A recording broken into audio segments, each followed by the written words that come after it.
I was encouraged also to hear of the ongoing work and upcoming federal, provincial, and territories meeting to further explore how we can strengthen our bail system on all levels of government.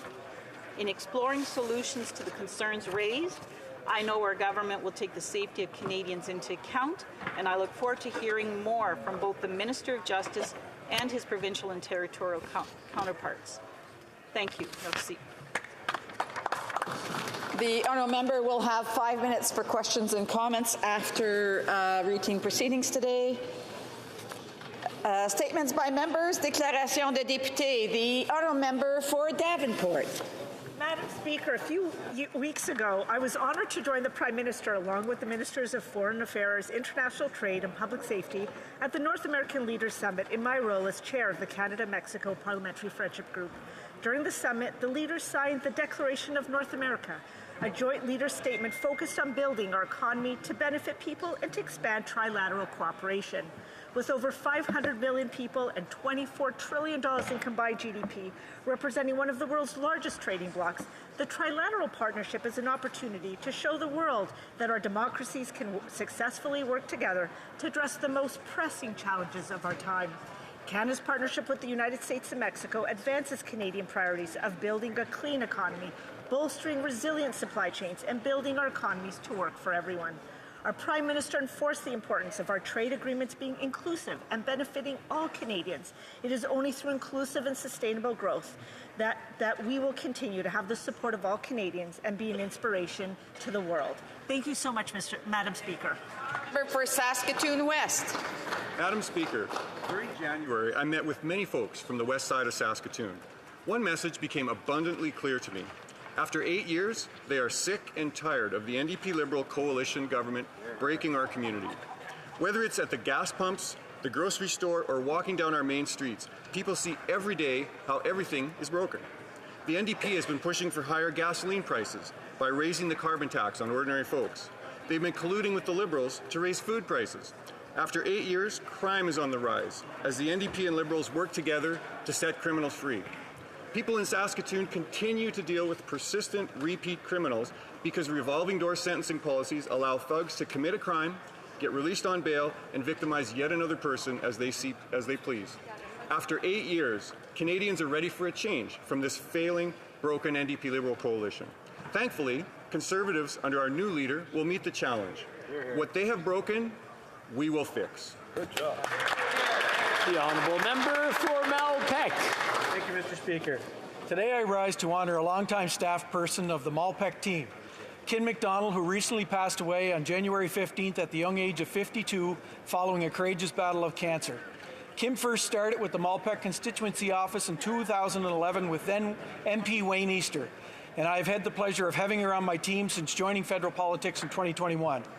Throughout her time in the office, Kim was a caring and professional employee who helped many constituents over the years, whether that was looking into their case or simply being someone to listen to their concerns and hearing them out. Kim also was a very lively spirit in the office, with her quick wit and great sense of humour, keeping all of us on our toes and laughing even during challenging times. I know I speak for all my staff when I say we will miss you, Kim, and we appreciate everything you have done for myself, Wayne Easter, and the constituents of Malpeque. To her husband, Paul, and children, Austin, Malcolm, Liam, and Bella, we send our heartfelt condolences and thank you for sharing your wife and your mom with us. You are all in our thoughts and prayers. Thank you, Mr. Speaker. The honourable member for Abitibi, Bay James, Nunavik, EU. Mr. Speaker, a remarkable man from our riding was one of 49 people inducted into the Order of Canada on December 13th. Bill Namagoose, who has been Director General of the Government of the Cree Nation for 35 years, was inducted into the order for his major contributions to the Iwi-Itshi Cree Nation and for his work to promote Indigenous rights across Canada. It was with an eye to reconciliation that Bill Namagoose accepted this honour. Mr. Namagoose was band manager of the Waskaganish Cree Nation from 1978 to 1988 and chief in 1983 to to 1984. He contributed to building the relationship between the Cree Nation, Quebec, and Canada, and it's an accomplishment of which he's particularly proud. He also participated in negotiating the Paix des Braves and in the creation of the Iuichi James Bay Regional Government. Unfortunately, I don't have enough time to list all of his exploits and accomplishments, but Mr. Namagoose, I congratulate you for this richly deserved honor, and I wish you a happy retirement. Thank you, Mr. Speaker. The Honourable Member for Acadie-Bathurst.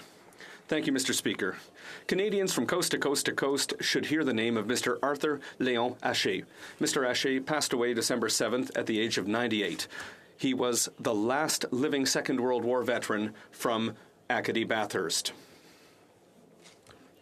He was only 17 when he enrolled with the North Shore Regiment. After participating in two major battles, the Normandy landings and the Battle of Escaut, he came back to Canada with tough memories, physical injuries, and psychological injuries as well.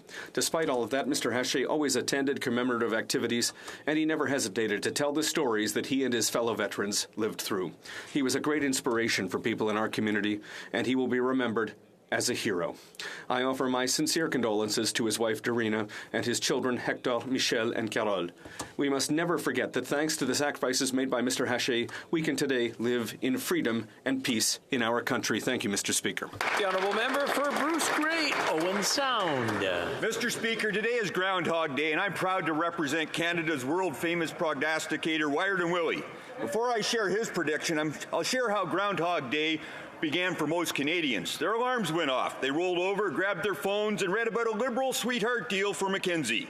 The next day, their alarms went off. They rolled over, grabbed their phones, and were shocked to see yet another McKinsey contract for millions of dollars. They went to bed that night thinking, this nightmare has to end. But lo and behold, when they woke up the next morning, there was another $1 million contract for McKinsey. Shame. Mr. Speaker, you may think Bill Murray had it bad in the movie Groundhog Day, but after 8 years and a random Liberal and after another random Liberal getting rich, it's costing taxpayers hundreds of millions of dollars. The good news is Wired and Willie brought hope for Canadians this morning, Mr. Speaker. In the great riding of Bruce Grey, Owen Sound, he predicted an early spring, and he also predicted an end to the Liberal scandals and a Conservative win in the next federal election. The Honourable Member for Aurora Oak Ridges, Richmond Hill. Thank you, Mr. Speaker. As the Iranian regime continues its ruthless crackdown on women's rights and other vulnerable populations, I want to call attention to the plight of Morad Tabaz.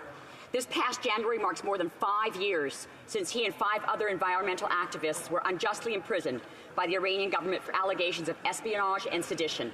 Mr. Speaker, I cannot understand how the activities of Mr. Tabaz and his colleagues, such as monitoring the ecosystems and social habitats of endangered species such as the Asiatic cheetah, can possibly be considered credible grounds for imprisonment. I applaud the Iranian people for continuing to stand up for women's rights and human rights, to shine a light on the plight of those Iranians brave enough to fight for their country and their planet. I note the exceptional courage of the Iranian people defending their rights and their homes, as well as their fight against injustice. Alongside my fellow York Region Liberal Caucus MPs, I endorse #Morad Tabaz.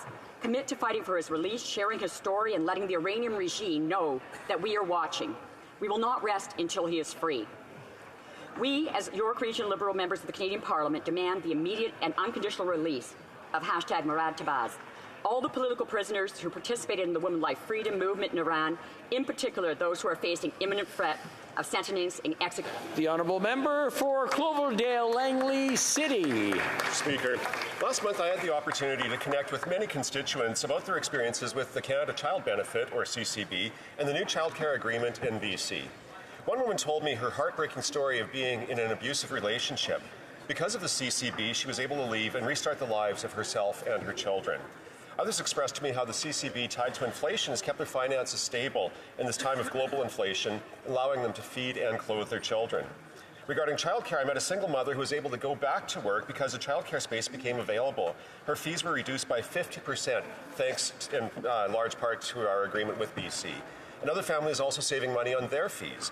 This has allowed them to afford childcare for their 3 kids, allowing both parents to return to work. These are just a few stories I heard about how our government's support for families is making a difference.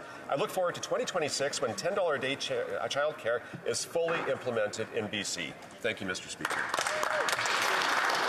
The honourable member for Niagara Falls. Mr. Speaker, after 8 years of this Liberal government, Canadians are suffering greatly. The proof is everywhere you look. Crime is skyrocketing, our bail system is broken, and there are Liberal scandals aplenty. On matters of the economy, hardworking Canadians are being squeezed by this government's actions or lack thereof.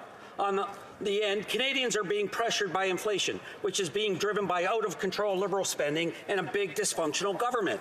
Today, after 8 years of this Liberal government, Canadians are taking home less of their hard-earned money, but they are paying more. Rent and mortgage interest rates are up. Gas and home heating bills are up. Grocery costs are up. Inflation and taxes are up. And Canadians are fed up. Mr. Speaker, hardworking and law-abiding Canadians need to know this. Conservatives are here for them, and they can count on us to work for them so they can live more affordably, bring home bigger paychecks, and take back control of their everyday lives. The honourable member for West Vancouver, Sunshine Coast, Sea to Sky Country. Mr. Speaker, we know residential schools caused unspeakable harm to Indigenous peoples, language, and cultures. Acceptance and compensation of the harms was a critical catalyst in the process of reconciliation. And it took visionary and dedicated leadership to fight for the same justice for the survivors and descendants of those victimized by day schools. The systematic destruction of Indigenous identity that took place at these institutions did not just impact individuals, it impacted the nations as a whole. After over a decade of legal proceedings, a groundbreaking settlement was reached on January 21st to compensate the bands for the collective harm. A new trust was created to support healing, wellness, education, heritage, and language to help repair the damage that was done. I want to honor the many that fought for this, including HoC Gary Feschuk of the Sechelt Nation, without whom justice would be denied. Olnom Shalap, Mr. Speaker. For King Von. Buongiorno, Signor Presidente. The Liberals have had 8 years to make our streets safer, and they have made things worse. The Liberals and their soft-on-crime policies most recently allowed a man previously arrested for assault to re-offend and assault an innocent senior. An 89-year-old elderly woman was attacked unprovoked in January while simply walking along the sidewalks in Toronto in broad daylight. Sadly, this senior died. Violent crime is on the rise in Canadian cities. It has increased by 32% since the Liberal government took power, and violent crime has increased 92% during the 8 years of this Liberal government. Canadians are terrified. The streets they used to use, they're afraid to use public transit. They're afraid to walk the streets. When is this Liberal government going to take more care about the victims and the criminals? The honourable member for Calgary Centre. Mr. Speaker, the Prime Minister promised sunny ways. What do we have after 8 years? Doubling Canada's federal debt, the highest inflation rate in a generation, energy costs going through the roof, and a government unable to deliver basic services to Canadians. Sunny ways, you say. Well, the sun is shining on the lucky ones at McKinsey, being paid millions as Liberal consultants, and on friends of cabinet ministers. After 8 years, the people working hard to join the middle class are discovering they are second class, while this government is taking care of their friends. Liberals can't or won't deliver our environmentally renowned energy security options to our desperate allies. Foreign leaders come to Canada asking for our help, and the Prime Minister gives them the cold shoulder. Freeze in the dark or deal with autocrats, he says. After 8 years, Canada's international reputation is in tatters. There is a path forward, Mr. Speaker. The Conservative Party will mend divisions, rebuild our country, our economy, and our reputation as a world leader. The honourable member for Nickel Belt. Mr. Speaker, I'd like to congratulate the volunteers of the Centre Club d'Âge d'Or de la Vallée on the occasion of their 50th anniversary. I'd also like to thank all their current members and the founders in 1973. I'd like to thank all members of the FARFO of Nickelbelk, the Federation of Francophone Seniors and Retirees of Ontario, which has a major impact on improving the quality of life of our seniors. It's essential that we continue to support organizations like Club 50 in Rayside Balfour, L'Accueil d'Âge d'Or in Azilda, the Club d'Amitié in Verner, the Club d'Âge d'Or in River Valley, Field Living in Sturgeon Falls, and the Seniors of Rivière-des-Français de Noëllville.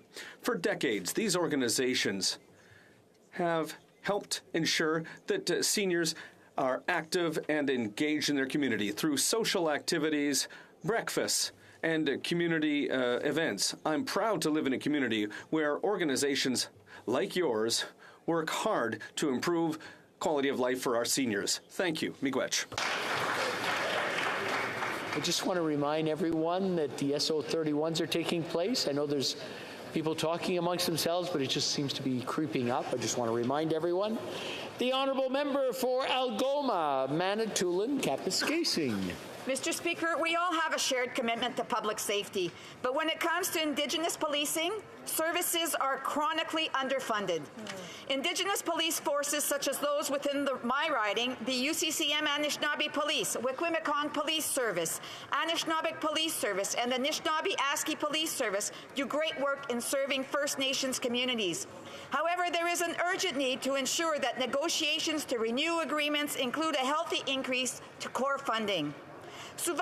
Often, only 2 officers are on duty per shift, and when officers respond to a call in one community, it regularly leaves them unable to respond to calls from other First Nations communities. Lately, there has been an increase in homicide, gun, drug, and human trafficking-related crimes. First Nations police services need more funding to hire more officers and dedicated funding for crime units to better respond to public safety issues so that no community is left unprotected. Today, I ask all parliamentarians to call for increases to core funding and the renewal of First Nations policing agreements. Thank you, Mr. Speaker. The Honourable Member for Beauport-Limoilou. Mr. Speaker, let's play a guessing game. I'll describe an event that attracts tens of thousands of tourists every year. It takes place in Quebec City. It's the biggest winter festival in the world, and it has a friendly and iconic mascot who's recognized and loved by old and young alike. I'm sure you've guessed, of course, it's Quebec City's Carnaval. And this year, Quebecers are excited to welcome everyone to Quebec City from February 3rd to 12th. And don't forget your toques. Carnival is made possible by the implication and dedication of its organizers and volunteers, and they can't wait to welcome you, whether that be at Bonham's Campground, at the canoe races, the sculpture snow route, or at the famous snowball. And this year, well, we've got lots of snow. So come and celebrate winter and warm your heart at the 69th annual Carnaval in Quebec City. And don't forget your effigy, your trumpet, and your Ceinture Fléchée. I'm ready to party, and I hope that you are too. Look forward to seeing you at Carnaval. Member for Sherwood Park, Fort Saskatchewan. Mr. Speaker, there is no sadder story than that of unrequited love. When one person showers the other with gifts and favors, while the other claims to be totally disinterested. I'm talking, of course, about the relationship between the Prime Minister and Dominic Barton. When the Prime Minister spoke about how accessible Barton is, Barton claimed to not even have his phone number. When the Prime Minister gave Barton's company over $100 million in contracts, Barton didn't even recognize him in an elevator. I used to say that this was a government that helped its friends, but maybe it's just a government that helps the people it wishes were its friends. Then again, Dominic Barton is just naturally forgetful. His company worked for Purdue Pharma for 15 years, advising them on how to turbocharge opioid sales, yet Barton claims he didn't even know they were a client. But either way, after all that this Prime Minister has done for McKinsey, Barton's rejection must really sting. But it's nothing like the Canadians who are living with this Prime Minister's economic policies have been experiencing for the last 8 years. Hear, hear. The Honourable Member for Northwest Territories. Across Canada, we're feeling the effects of a lack of healthcare workers. In the NMBT, we've been experiencing this for some time, but recently on a much higher level. This year, in 10 communities, including my own, the health centers were only able to offer emergency services. In our territorial hospital, for a brief time this summer, they were only able to offer emergency operating services. And for 3 months, they had to close the maternity ward, flying expectant mothers to Alberta. Our vacancy rate for some health authorities have been as high as 50%. The pool of healthcare workers in Canada is just not big enough. We need to train, educate, incentivize more doctors, more nurses, more lab specialists. This has to become a national priority. Poaching from other jurisdictions and other countries is not the way forward. Expanding the pool is. Thank you to all the dedicated people working in the northern and remote areas providing these services. We see and appreciate you all. Thank you very much. Hey, well done, well done. Oral questions. Question orale. The Honourable Leader of the Opposition.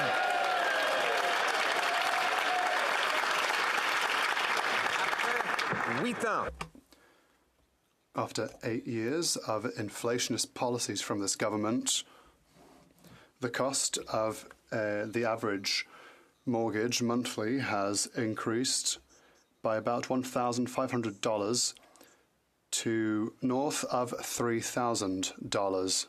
That's a doubling. There's a nearly equal increase when it comes to rent. Inflationist policies have increased the price of everything and increased interest rates. Will the Prime Minister finally take his responsibilities and accept that it is because of him that houses cost twice as much with their mortgage?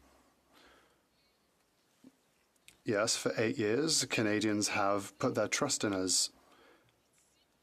We have represented them as a government after 3 elections. And why? Because Canadians know that we are here for them.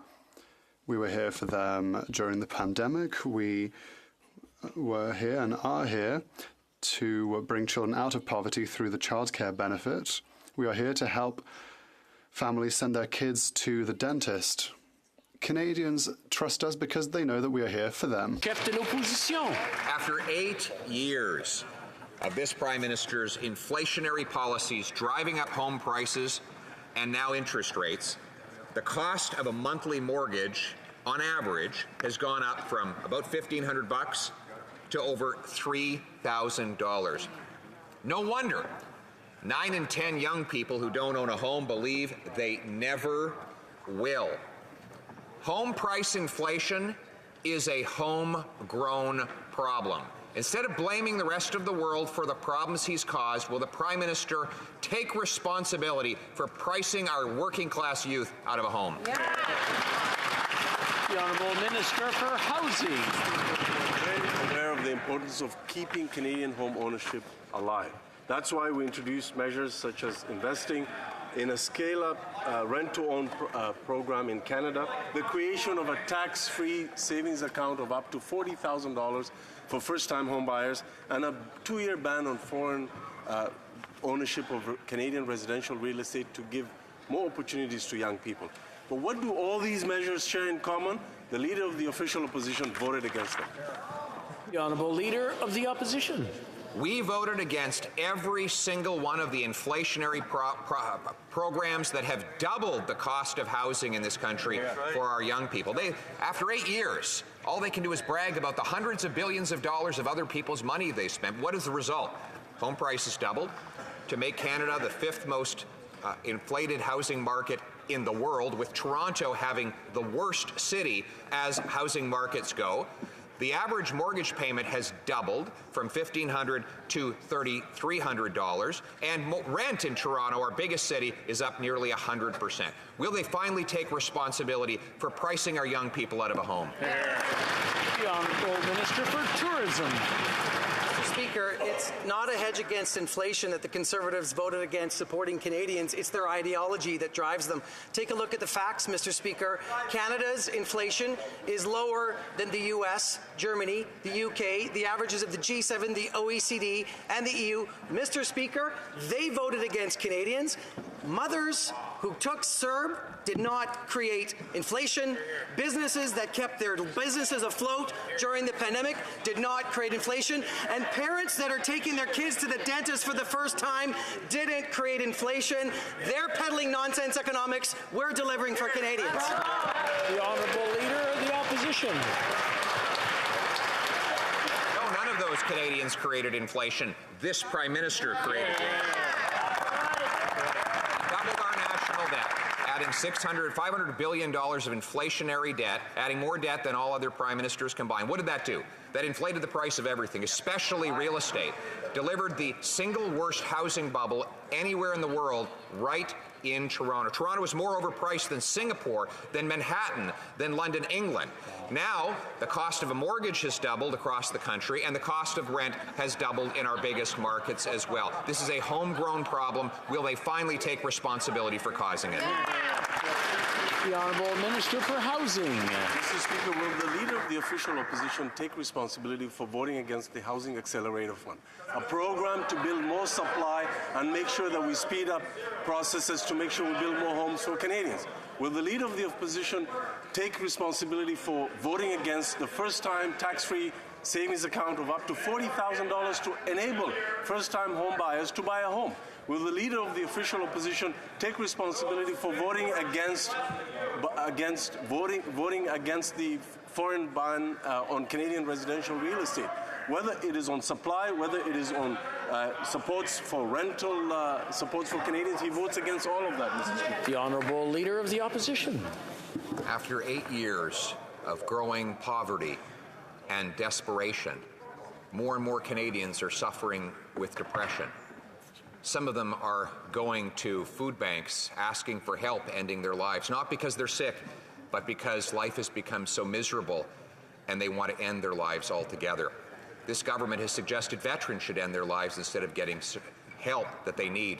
And now they've announced that a year from today, they will introduce measures to end the lives of people who are depressed. Will they recognize that we need to treat depression and give people hope for a better life rather than ending their life?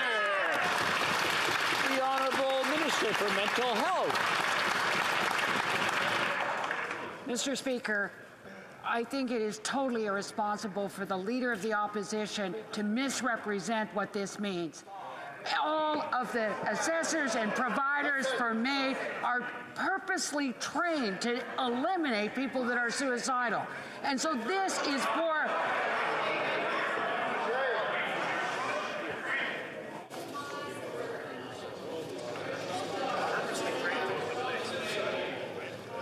Order! The Honourable Minister, please proceed. You have 10 seconds left. On this side, and with the support of the expert panel and so many Canadians, will continue to develop and provide the kind of mental health supports that are necessary for people who are depressed. But the people... The Honourable Member for La Prairie. The Honourable Member for La Prairie has the floor.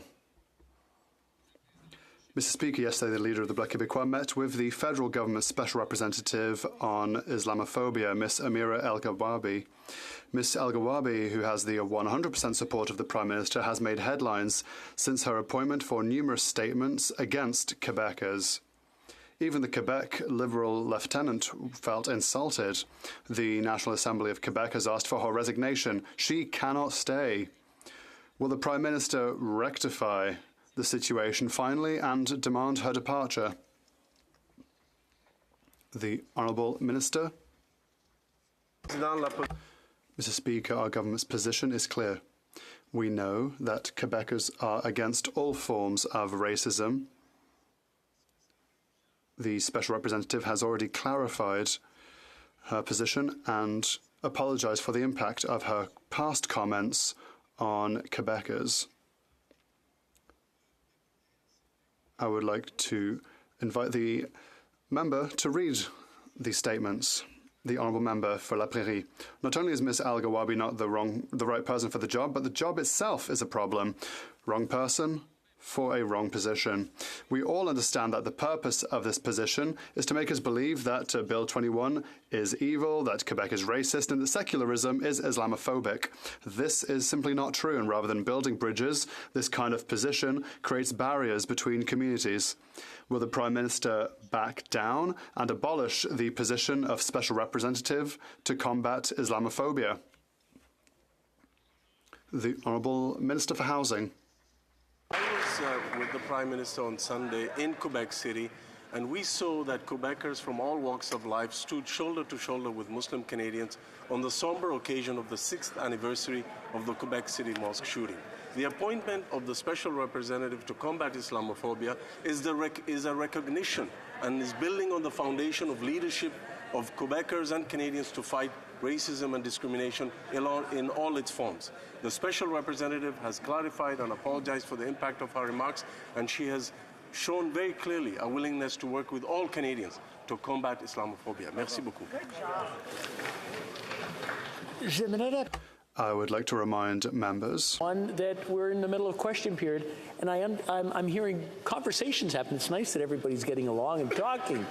But if you've got a conversation to have, if you don't mind, just going into the hallway and then coming back once you've had your discussion. The Honourable Member for Rosemont-la-Petite-Patrie. Mr. Speaker, the Liberals have handed over $100 million to McKinsey, and that is just the tip of the iceberg. That's not counting the millions to Deloitte, KPMG and others. Not only is this a waste of public funds, it also undermines our very own public service. It is a form of privatisation. Meanwhile, the Liberals are playing cheapskates at the bargaining table. Members of our public service deserve respect. Why do the Liberals have millions, apparently, for their friends in the boardroom and nothing for our public service employees? The Honourable President of the Treasury Board. Thank you, Mr. Speaker. Listen, the Prime Minister has given me the mandate, as well as the Minister for Appropriations, to study the matter, and that is what we will do. We continue to follow the most stringent openness and transparency parameters, and we will continue to support Canadians in order to make sure that there are good jobs, good services, and that is how we will continue to support Canadians. Thank you, Mr. Speaker. Courtney Alberni. Mr. Speaker, Canadians deserve accountability and transparency from this government. They deserve answers on Conservatives and Liberals' long-standing partnership with expensive consulting firms when Canada has one of the best public services. McKinsey is just the tip of the iceberg. That's why New Democrats are calling to investigate firms that have been raking in hundreds of millions of dollars from the government, like Deloitte and PricewaterhouseCoopers. Will the Liberals and Conservatives both agree to stop giving piles of public money to their friends at consulting firms and support a full investigation into government outsourcing? The Honourable Member for Public Service. And as I've said repeatedly in this House, we are committed to ensuring that our government contracts stand up to the highest standards. I will be testifying on Monday at the Government Operations Committee along with my officials, and I look forward to answering the opposition's questions more fulsomely at that time. Thank you, Mr. Speaker. The Honourable Member for Edmonton Millwoods. Mr. Speaker, after 8 years, after this Prime Minister and this government, Canadians are suffering. Mortgage payments have doubled. Rents have increased right across the country in the highest pace in the last 30 years. The cost of groceries have skyrocketed. Everything is more expensive because of this government's inflationary spending and uncontrolled spending. Mr. Speaker, will they now admit that their economic policies over the last 8 years have not worked and it's time to change course to help Canadians get through the mess that they created? The Honourable Government House Leader. Mr. Speaker, I had an opportunity during the course of the other questions to reflect upon the question that was posed by the Leader of the Opposition. I would suggest that the Leader think about the assertion that anybody supports anybody taking their life. That when there are difficult times, and when we are talking about issues like MAID, Mr. Speaker, it is below this place to assume that any person anywhere in this country supports the idea of suicide as a way through dark times. The Honourable Hamilton Mill Woods.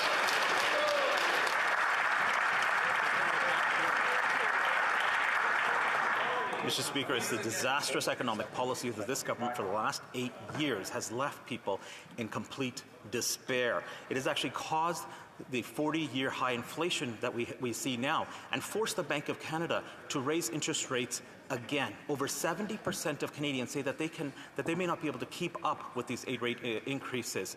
So now, will this government realize that their economic policies over the last 8 years have been wrong? They're not working. It's time to change course and help Canadians get through the mess that they created. The Honourable Minister for Tourism. Mr. Speaker, Canadians know how to get through tough times. We pull together.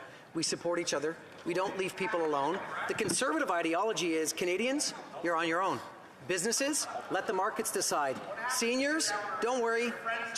Go into your savings, pay for your own rent and your own groceries. The Conservatives, Mr. Speaker, have no plan on climate change, on building the economy, on affordability. They have buzzwords and catchphrases and nonsense economics. They have no plan. We do. The Honourable Member for Peterborough-Kawartha. After 8 years of this Liberal Prime Minister, people are truly struggling, and everyone knows it except these Liberals. The common question on talk shows is, what are you cutting back on due to inflation? And the answers are heartbreaking. But what's even more disturbing is that these Liberals want to blame the global market for their inability to manage your money. Yet Tiff Macklem said in just October, inflation in Canada increasingly reflects what is happening in Canada. So when will the Liberals take accountability, responsibility, and fix what they've broken? Honourable Minister. Mr. Speaker, it's all fine and good to cherry-pick the comments of the Bank of Governor, but let's actually look at the last statement from the Governor of the Bank, who clearly said that he will pause rate increases.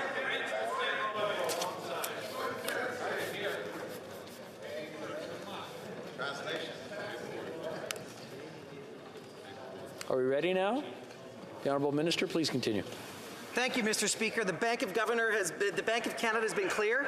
We expect to see inflation around 3% by the summer and closer to 2% by the end of the year. That is their mission, to get inflation under control. Our job, which the Conservatives don't seem to understand because they keep voting against Canadians, is to provide supports to those who need it the most, and that's exactly what we're going to keep doing. The Honourable Member for Peterborough-Kawartha. Again, we see this over and over again. They love to listen to themselves instead of real Canadians. They love to tell Canadians they've never had it so good. Yet students are living in homeless shelters because rent in Toronto for a month is $2,500. Why? Because of this Liberal Prime Minister, 100% increase under his office. People are asking for medical assistance in dying because they can't afford to live. When will this Prime Minister fix what he has broken? And if he can't, get out of the way and let the Conservatives do the job. The Honourable Minister for Families. Mr. Speaker, what the members opposite are doing is absolutely shameful. To make a mockery of people suffering instead of supporting them when we're putting important measures on the table. Mr. Speaker, after 8 years, there's one thing that Canadians have learned, and it's when they're in trouble, when they need help, they can't count on the Conservatives. The Conservatives are not there for them. If they cared about low-income renters, they would have supported us on our support for renters. If they cared about low-income Canadians, they would have supported us when we lowered taxes on the middle class, and they would have supported us when we increased the Canada Child Benefit, but they did none of that, Mr. Speaker. Canadians cannot count on... The Honourable Member for Louis Saint Laurent. Mr. Speaker, after 8 years of Liberal governments, how is Canada doing? Inflation is the highest in 40 years. Rents have doubled. Mortgages have doubled. In Quebec, there are people who were working 8 years ago in food banks. Now they go to food banks themselves. That is the daily reality of Quebecers after 8 years of Liberal governments. When will the government start managing properly? The Honourable Minister for Sports. Mr. Speaker, we believe that to help Canadians, we have to invest in Canadians to help them weather the storm. as we did during the pandemic and as we are doing now with the increase in inflation. That is the reason for which we're helping students, for example, by eliminating interest on their loans. That's why we have also introduced a new Canadian benefit for workers. We've created a dental plan for under 12s. Why? Because we believe that when we invest in Canadians, the ROI is for everyone, and that's how Canada can be stronger. Thank you. The Honourable Member for Louis Saint-Laurent. Well, that's the problem, Mr. Speaker. After 8 years, Canada isn't stronger. Canada is weaker. And this despite the fact that this current government has raised debt by $500 billion. No control in spending for the past 8 years. Taxes have gone up. Everything is more expensive. That is the reality in Canada today. And that's what Canadians are confronting now. So when will the government finally take its responsibilities and manage public finances properly? The Honourable Minister for Heritage. Mr. Speaker, the Conservatives are saying that we have helped Canadians too much, but I would like to know when we should have cut. Have we cut wage benefits? Should we have cut in our help to seniors? Should we perhaps have cut when we were helping families, helping those who lost their job during the pandemic? So my question is, when would they have chosen when to cut? When would they have decided to abandon Canadians? The Honourable Member for Beauport-Limoilou.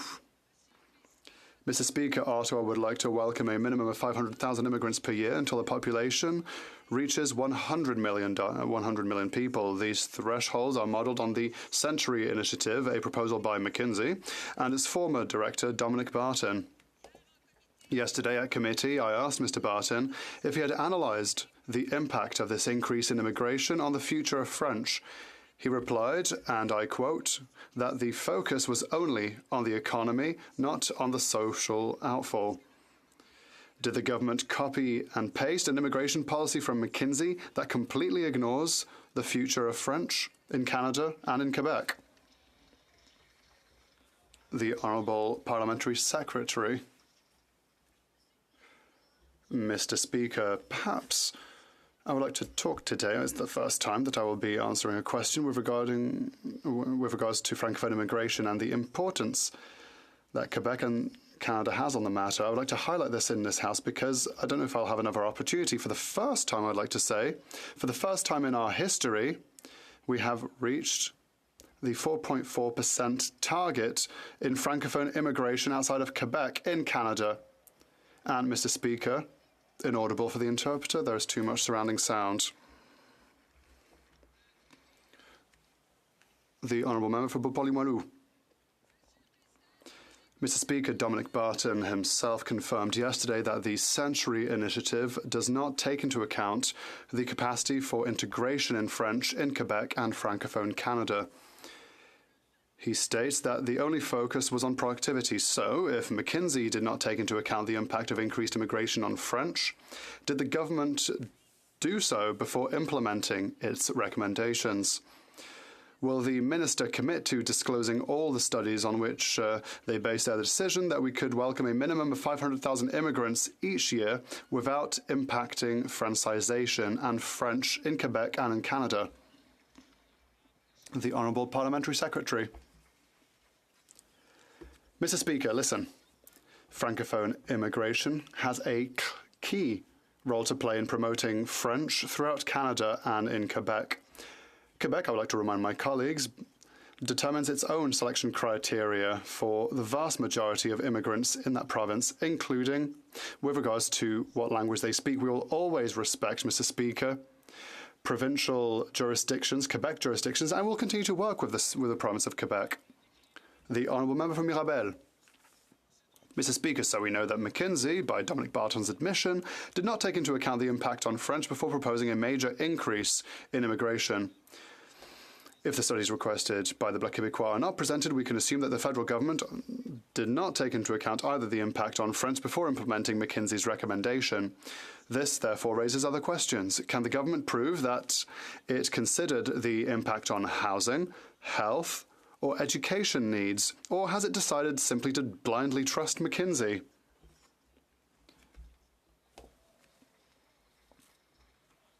The Honourable Parliamentary Secretary. Mr. Speaker, listen. like the MP across the way knows full well, the agreement between Canada and Quebec gives the province of Quebec exclusive powers in choosing the majority of its immigrants. And we have always respected and we will always respect Quebec's jurisdictions when it comes to immigration. And I know that our government is working hand in hand with Quebec in order to strengthen the system. Once again, I'll repeat it. We have reached our targets, Mr. Speaker, 4.4% of Francophone immigration outside of Quebec. The honourable member for Sherwood Park, Fort Saskatchewan. While Canadians have been suffering for 8 years under this government, well-connected insiders have never had it so good. Dominic Barton confirmed yesterday that McKinsey's Canadian lead, Andrew Pickersgill, was coordinating support from McKinsey to the Prime Minister's Growth Council. In other words, his analysts were telling the government what they needed while they were selling McKinsey as a solution at the same time. If that's not a conflict of interest, I don't know what is. So will this government end the obvious conflict of interest and finally tell this House how much money was spent on McKinsey? The Honourable Minister of Tourism. The minister responsible has already answered that question, but let us set the record straight in terms of who is actually standing on the side of Canadians. That is our government. What has the Conservatives done? They voted not once, not twice, but 3 times against tax cuts for Canadians. That side of the aisle voted against eliminating interest on apprentice and student loans. They voted against a federal minimum wage, and they voted against expanding the Canada Workers' Benefit. Who stands on the side of Canadians? We do. Canadians know one thing, Mr. Speaker, when the chips are down, Canadians cannot count on Conservatives. The honourable member for Sherwood Park, Fort Saskatchewan. Thank you, Mr. Speaker. We do know this government stands on the side of those Canadians who work for McKinsey, but on this side of the House, we speak for the vast majority of Canadians who are concerned about $100 million in contracts, and public service doesn't know what work was done. Now, Mr. Speaker, after 8 years, more Canadians than ever are suffering because of the opioid crisis, but the government continues to defend their friends. McKinsey's Managing Director Dominic Barton claimed to have no knowledge of the relationship with Purdue Pharma. Once again, did the Prime Minister or government ministers have any conversations with McKinsey staff about the opioid crisis? Yes or no? The Honourable Minister for the Honourable Minister for Families. Mr. Speaker, after 8 years, what Canadians absolutely know is that the Conservative plan when it comes to opioids is dangerous, it is reckless, and it will put people in harm's way. And what they do know as well is that when it comes to standing with Canadians, we have stood with them, whether it was when we came into office and put in important measures to lift people out of poverty, whether it was during the pandemic when we were there in their darkest hour, and now when it comes to inflation, we put forward targeted measures that are helping Canadians every day. They know that we stand with them. Thank you, Mr. Speaker. The Honourable Member for Charbol-Haute-Saint-Charles. Mr. Speaker, every government has used private sector legal or technical advice from time to time. But here we have a Liberal government that has completely lost control of its own government over the last 8 years. The Prime Minister has abandoned his governance responsibilities to multinationals like McKinsey. Instead of wasting billions of dollars on these companies, the Prime Minister could have invested here at home in made-in-Canada solutions. Why did the Prime Minister throw the Canadian Public Service under the bus? The Honourable Minister. Mr. Speaker, we have an exceptional public service and we trust our civil servants with whom we work day in, day out. We are investing in Canadians to make sure that our economy continues to grow and to make sure that programs are appropriate to help Canadians as much as possible. That, Mr. Speaker, all these programs are administered by our wonderful public servants. Thank you, Mr. Speaker. The Honourable Member for Cowichan Malahat Langford. Mr. Speaker, Canadians are making tough choices about what they can and can't afford because grocery prices are so unbelievably high. And today, Loblaws decided to stop the price freeze they put in place under considerable public pressure. This proves that grocery CEOs can control what people pay. The government has got to take a stand against the corporate greed that is hurting Canadian families. Enough is enough. When are the Liberals going to put in place a windfall profits tax against the corporate greed and put that money back into the pockets of Canadian families that need it? The Honourable Minister for Innovation. Mr. Speaker, I'd like to say to all Canadians, we agree with the member. Enough is enough, Mr. Speaker.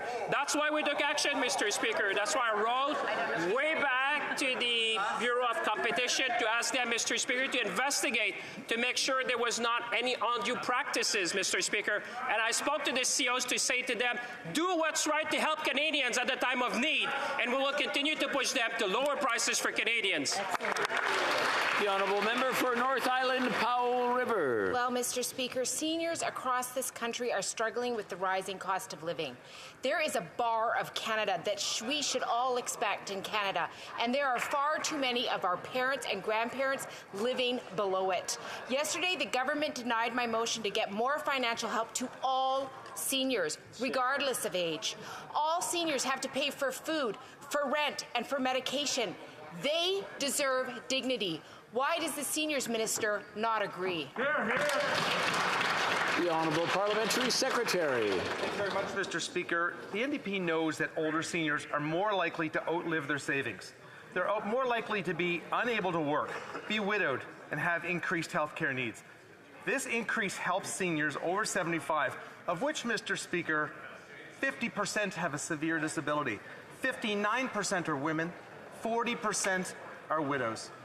In this fall, we doubled the GST tax credit for seniors 65 and over, which will put back an extra $225 in their pockets. Mr. Speaker, we will always provide support for seniors. We will continue to deliver for them. The honourable member for Yukon. Mr. Speaker, First Nations children thrive when they can stay with their families in their communities and be surrounded by their culture, an area where the Yukon has made significant progress. It has been 3 years since the Act respecting First Nations, Inuit and Métis children, youth and families came into force. Can the Minister of Indigenous Services inform the House how this government, working with First Nations partners, is advancing on this key priority? Good question. Minister of Indigenous Services. Mr. Speaker, I want to thank the member from Yukon for his question and for reminding us that nothing is more important than keeping families and children together. And Mr. Speaker, on Tuesday, I joined Chief Glenn Hudson and Minister Rochelle Squires in Manitoba to sign a historic coordination agreement, Mr. Speaker, that's going to put Peguis in the driver's seat to determine the best way to protect children and families. Mr. Speaker, this means the next generation has a better chance. I'm so proud, Mr. Speaker, to be part of a government that understands that keeping families together is of utmost importance. The honourable member for Miramichi Grand Lake. Mr. Speaker, after 8 years of this Prime Minister, everything feels broken in Canada, including the bail system. Violent crime has increased 32%, gang-related homicides by 92%, and 5 Canadian police officers were killed in the line of duty this year. Bail for violent repeat offenders has become a revolving door.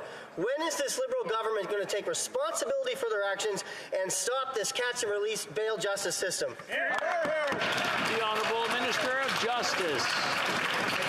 Mr. Speaker, Canadians deserve to be and to feel safe.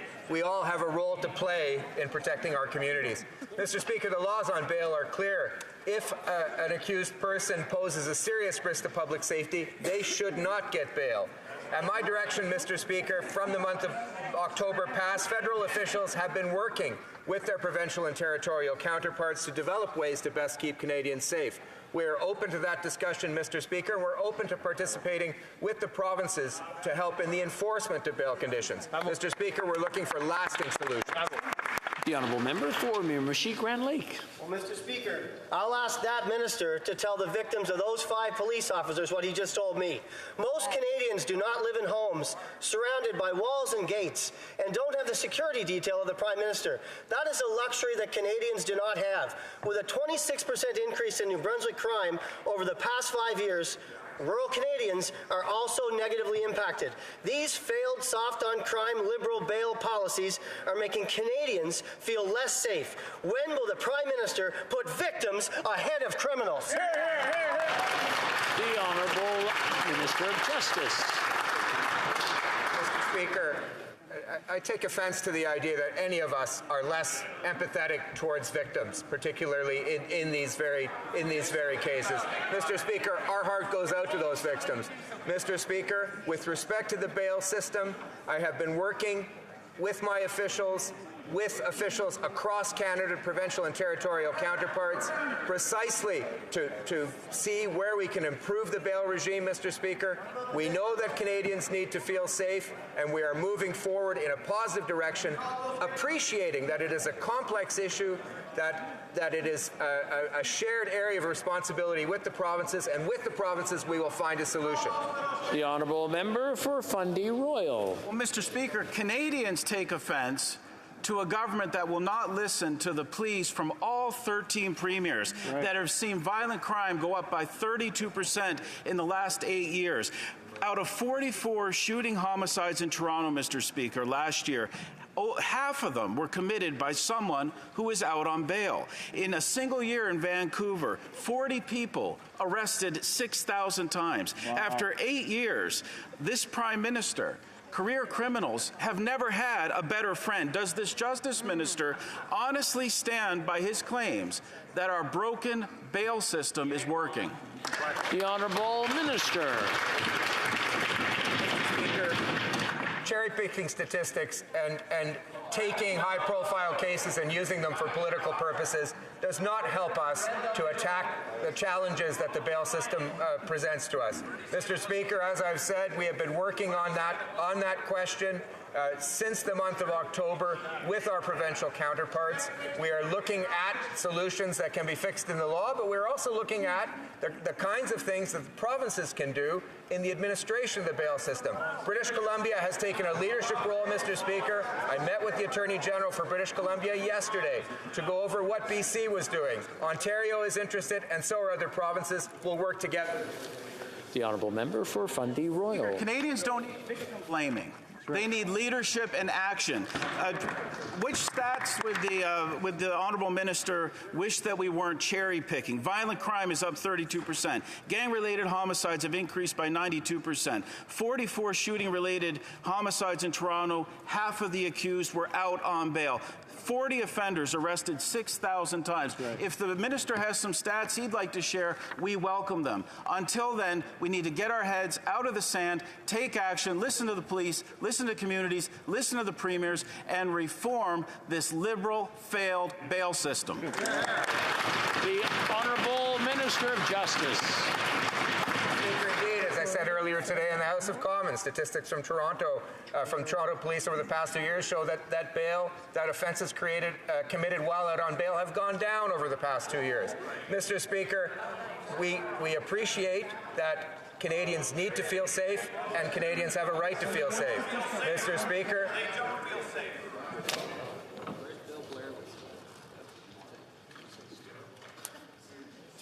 Okay, please continue.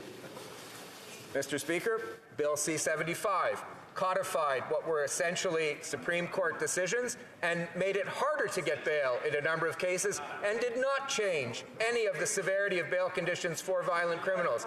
Mr. Speaker, yet we're still going to look at other possibilities with the provinces in order to move forward to make Canadians feel safe. L'honorable député d'Avignon.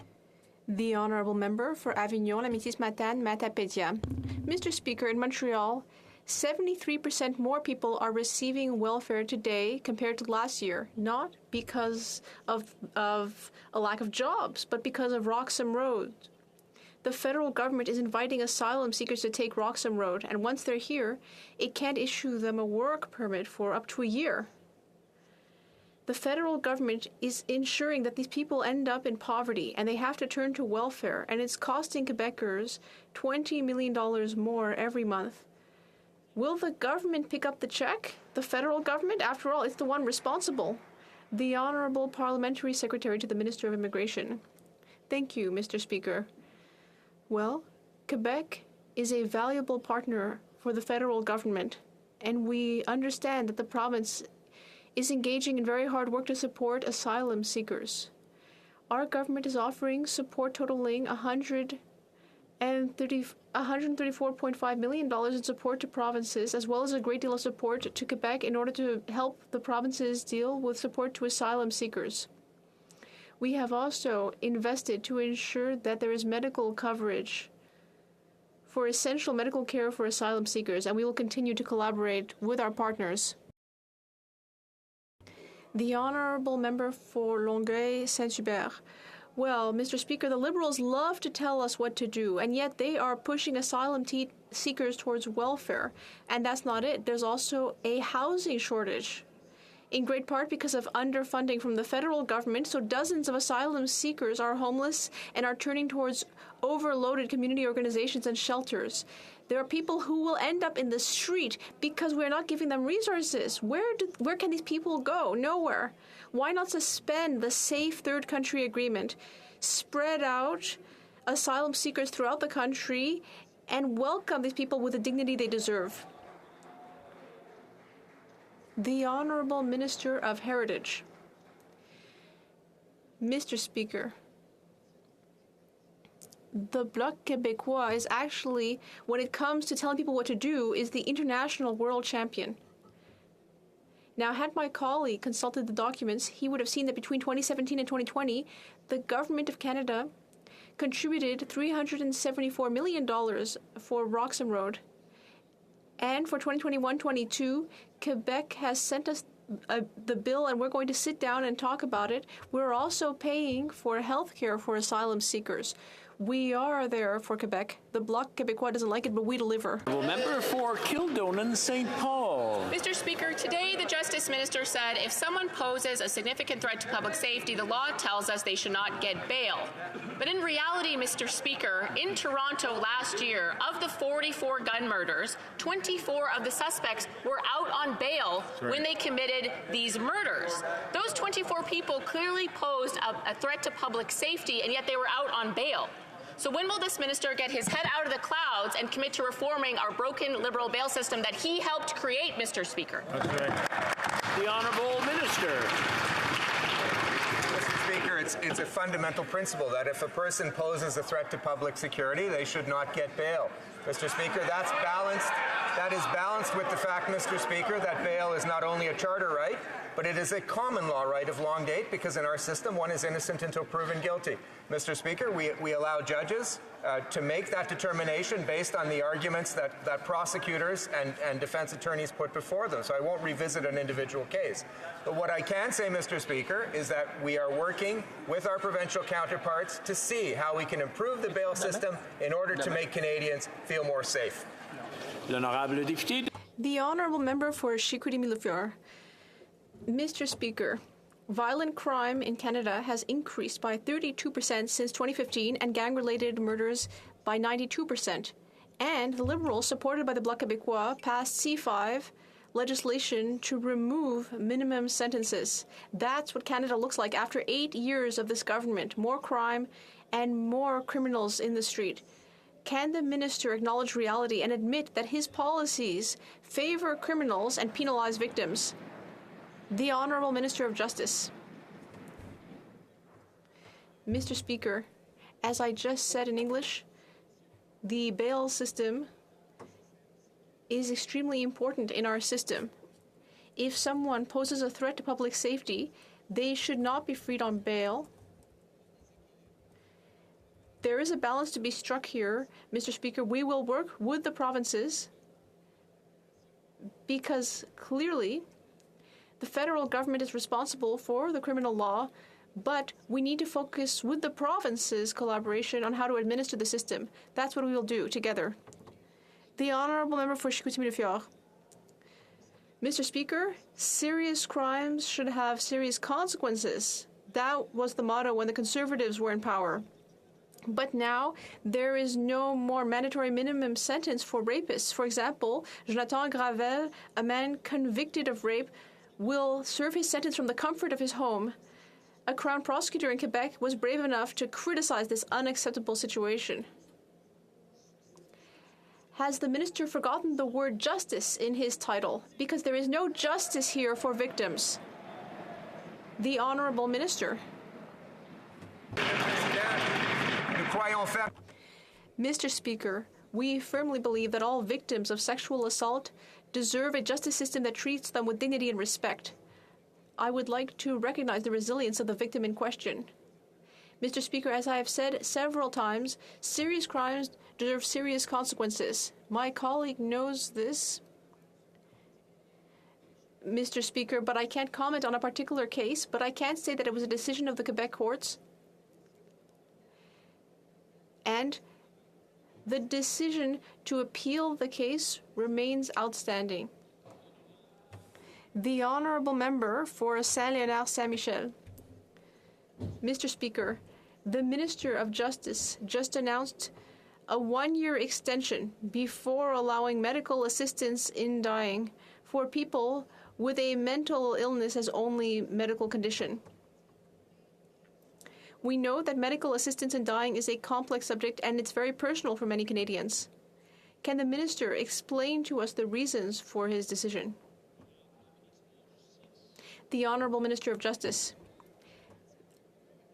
I'd like to say grazie to my colleague for Saint-Léonard for her question and leadership. This is a complex issue. That is why we have listened to experts, members of the medical community, and concerned citizens who were asking for more time for clear standards to be developed. Canada has developed legislation on medical assistance in dying in order to support autonomy and freedom of choice while protecting the most vulnerable. We will continue to go in that direction, and we will do things right. The Honourable Member for Simcoe North. Mr. Speaker, after 8 years of fiscal mismanagement, this Liberal government isn't even hiding it anymore. They've now decided they no longer need to accept the advice of the Auditor General, who says $27 billion of COVID support payments need to be investigated.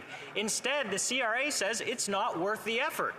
So will the government take the advice of the independent Auditor General, or do they believe it's not worth the effort to recover money for taxpayers? Great question. Honourable Parliamentary Secretary. The Honourable Parliamentary Secretary. Speaker, when the pandemic hit, we acted quickly to get recovery benefits into people's bank accounts without delay. Right. To achieve that goal, we plan to verify eligibility in the back end after the fact.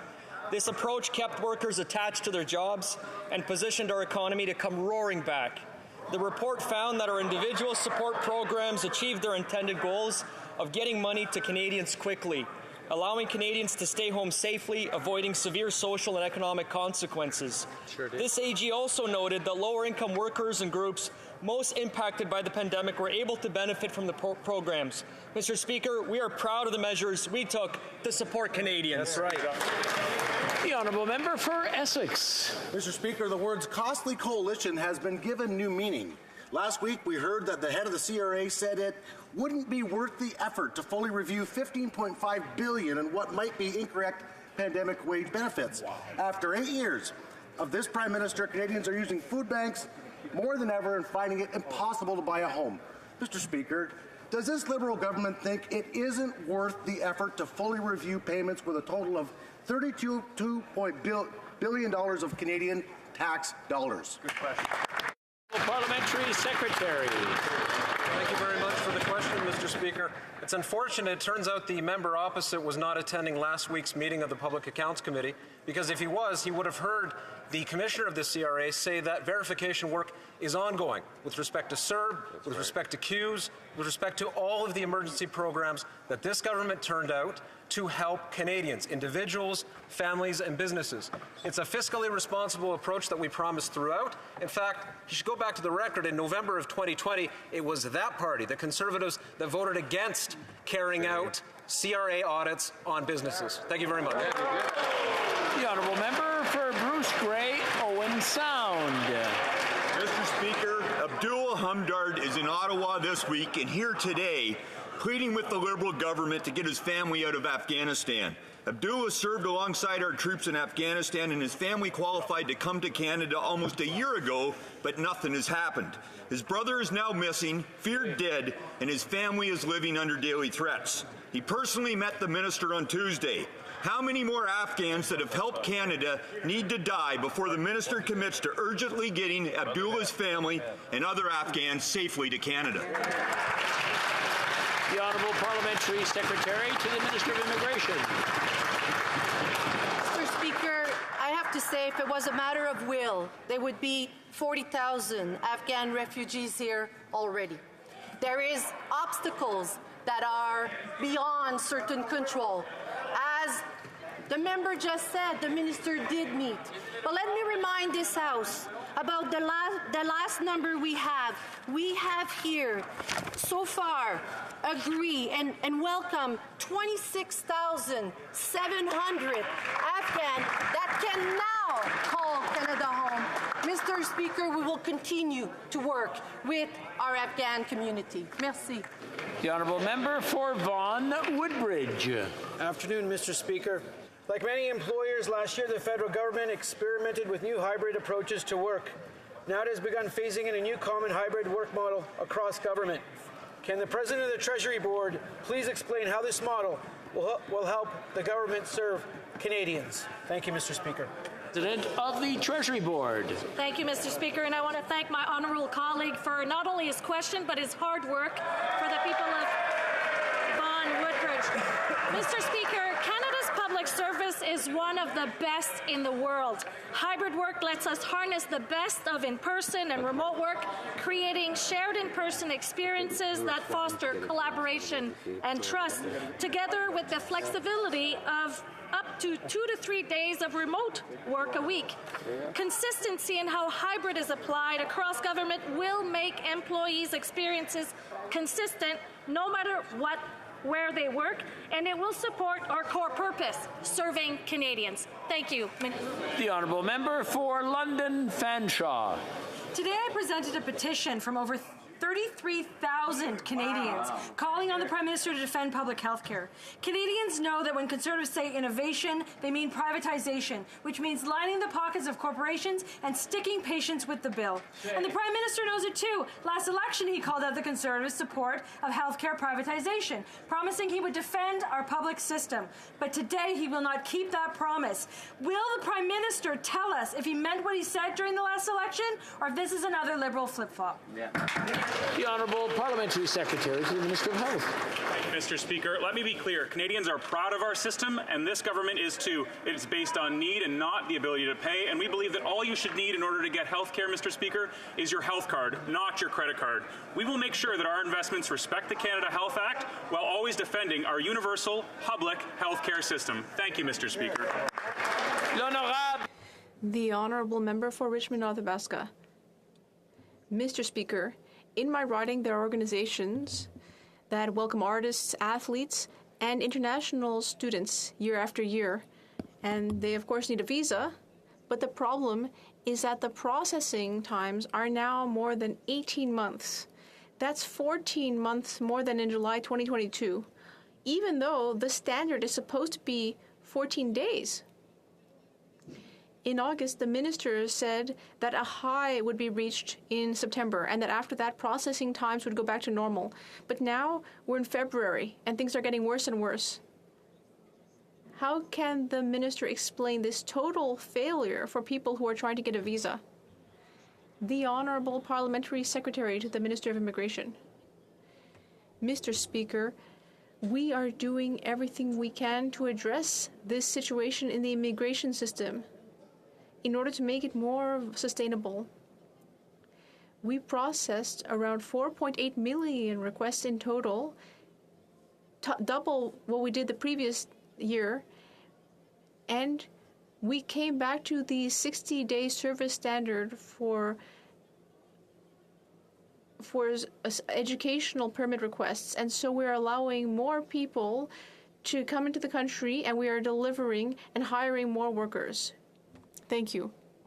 C'est tout le temps que nous avons. That's all the time we have for question period today. It being 3:10, pursuant to order made on Thursday, June 23rd, 2022, the House will now proceed to the taking of the deferred recorded division on the motion at the third reading stage of Bill C-22. Call in the members.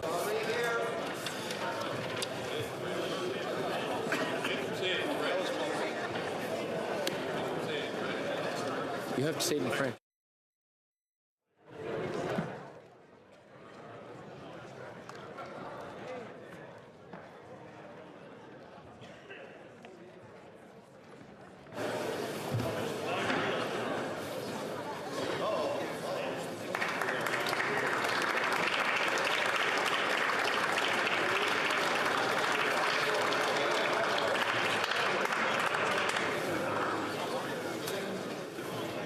Thank you, ma'am.